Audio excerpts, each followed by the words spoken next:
রাস্তায় রাস্তায় রাজাকার রাজাকার স্লোগান, প্রতিটা গণমাধ্যম সোশ্যাল মিডিয়ায় আমার ভাইয়ের সেই লাল রক্তের প্রতিবাদ।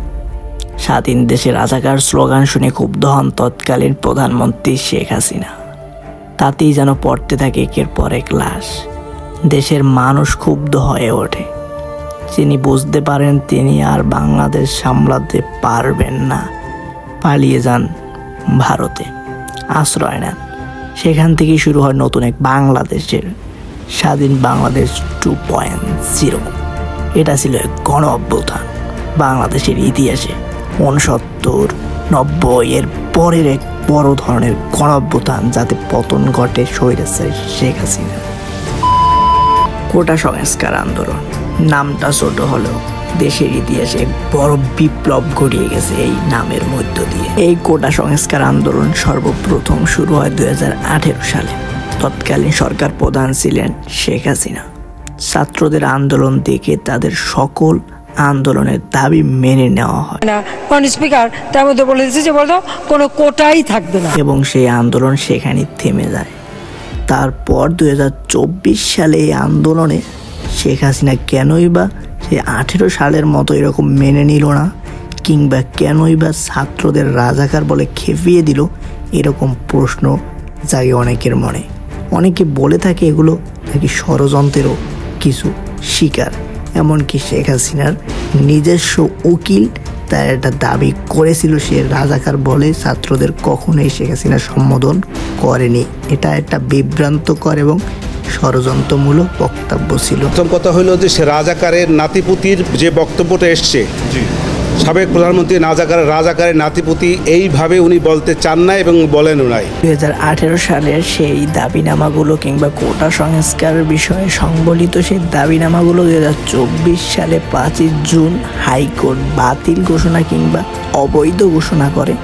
তখনই সে আবার আগের মতো বৈষম্য বিরোধী ছাত্রদের নেতৃত্বে আন্দোলনের নামে সাধারণ শিক্ষার্থী। তখন সেই আন্দোলনকে সাদামাটা আন্দোলন হিসেবেই দেখা যায়। ছাত্ররা আন্দোলন করতে বসে, অনশনে বসে। ভার্সিটির প্রক্টর কিংবা বিশ্ববিদ্যালয়ের আইন শৃঙ্খলা বাহিনী তাদের ওপর কোনো হস্তক্ষেপ করে না। তারা স্বাধীন দেশে স্বাধীনভাবে তাদের মতামত প্রকাশ করে এবং এর বিরুদ্ধে কথা বলে। তখন তাদের স্লোগান ছিল কোটা না মেধা, মেধা মেধা। এই স্লোগানে নেমে পড়ে অসংখ্য শিক্ষার্থী। তখন আন্দোলন সরকারের চোখে পড়ে এবং 14 জুলাই শেখ হাসিনার একটি প্রেস কনফারেন্সে এক সাংবাদিক তার কাছে এটি উপস্থাপন করলে তার কাছ থেকে একটি বিভ্রান্তিকর এবং উত্তেজনা জ্বালাময় একটি বক্তব্য শোনা যায়, যেটা ছিল রাজাকারের নাতিপুতি। তখনই আন্দোলন তীব্র হয়ে ওঠে, যুবকদের টনক নড়ে যায়। পুরো বাংলাদেশের মানুষেরই আকর্ষণ তখন হয়ে ওঠে এই আন্দোলনের প্রতি। ভার্সিটি কিংবা বিশ্ববিদ্যালয় আইন শৃঙ্খলা বাহিনীরা যখন এই সামাল দিতে পারছিল না, তখন বাড়তি পুলিশ মোতায়েন করা হয় সেই এরিয়ায়।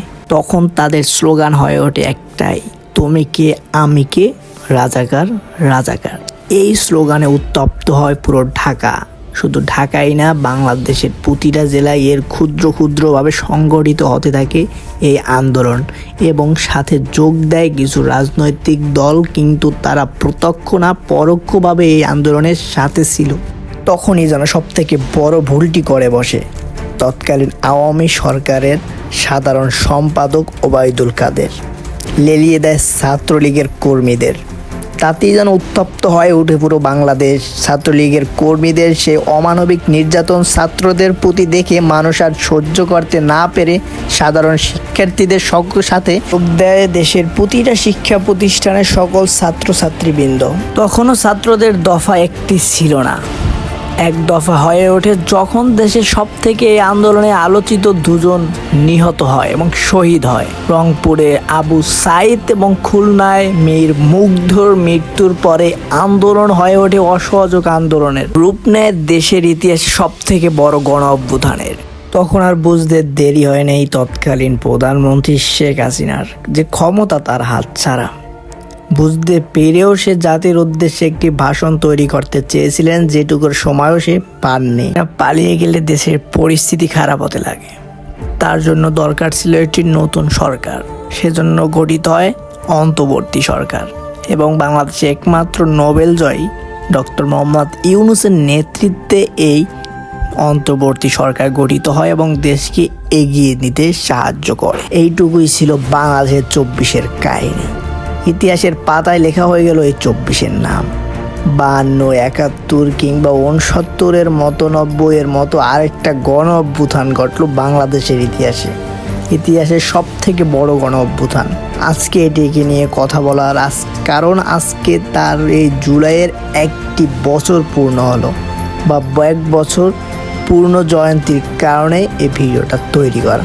আশা করি ভিডিওটা ভালো লাগলে একটা লাইক, কমেন্ট এন্ড সাবস্ক্রাইব করে দিন। Bye bye. এবং বাংলাদেশের ইতিহাসে যারা শহীদ হয়েছে 52 থেকে 24 পর্যন্ত সবার জন্য রয়েছে শ্রদ্ধা, ভালোবাসা।